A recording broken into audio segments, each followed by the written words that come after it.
My sisters and brothers, I greet you all with the love and peace of the Lord. I invite you to meditate together with me on the holy word of God of 5th September 2020. The focus of our reflection: all that we are, all that we have, all that we do is entirely due to God through the benevolent mediation of some good souls. Therefore, the more we are rich with God's gifts, the more we should be grateful, humble, and responsible. In the light of the gospel, what we come to understand once again is laws and rules are certainly needed in life because without them, one may easily become lawless, undisciplined, and indulgent. In that sense, adherence to law is good, but there is always the danger of rigidity and legalism, which will breach the warmth, the depth, the tenderness, and the promptness of charity. The real spirit underlying the letter of every law is fidelity to God's will and charity to others. A law loses its purpose and direction, its beauty and charm, its value and worth when the letter of the law overshadows this spirit of the law. In fact, these two are the supreme laws, and all the other laws must subscribe to these two and must foster them. One who is truly law abiding will understand and abide by this twofold spirit of the law. No good law should deviate us from the Lord or fail us in charity. Any law or practice that pretends to be above God's will and is contrary to the good of others is defective and questionable.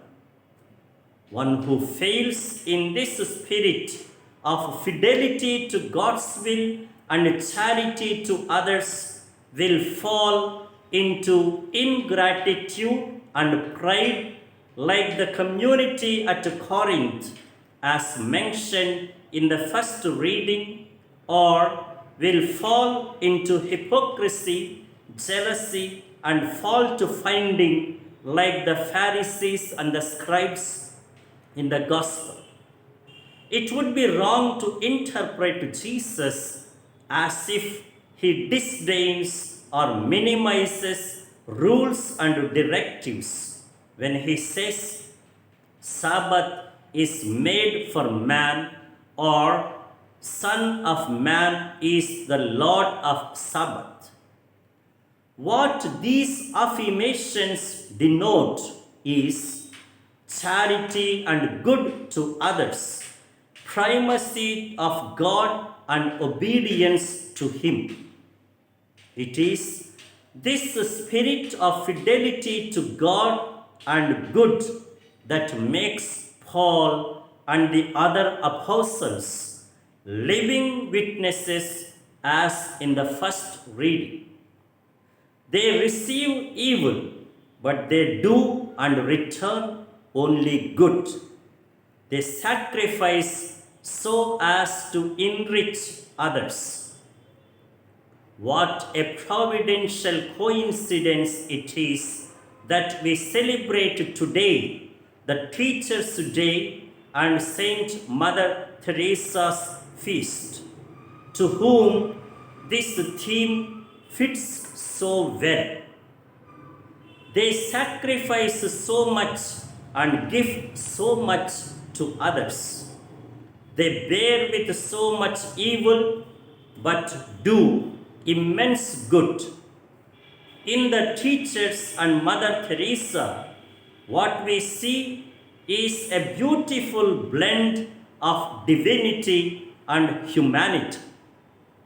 In their noble duty of molding and recreating the students, the teachers are divine, who transmit that divine touch, that divine act of creation to humanity in the form of the students.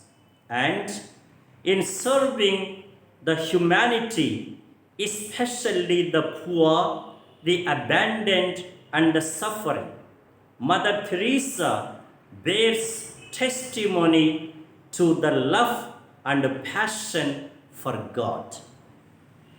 And the direction and the directive for our life. Divinity and humanity are not two separate entities or opposites. The more human we are, the more divine we will be. In the same way, the more divine we are, the more human we will become with all its brightness and quality. Let us then today very specially pray for this grace that fidelity to God's will and charity to others become our supreme norms and the guiding principles.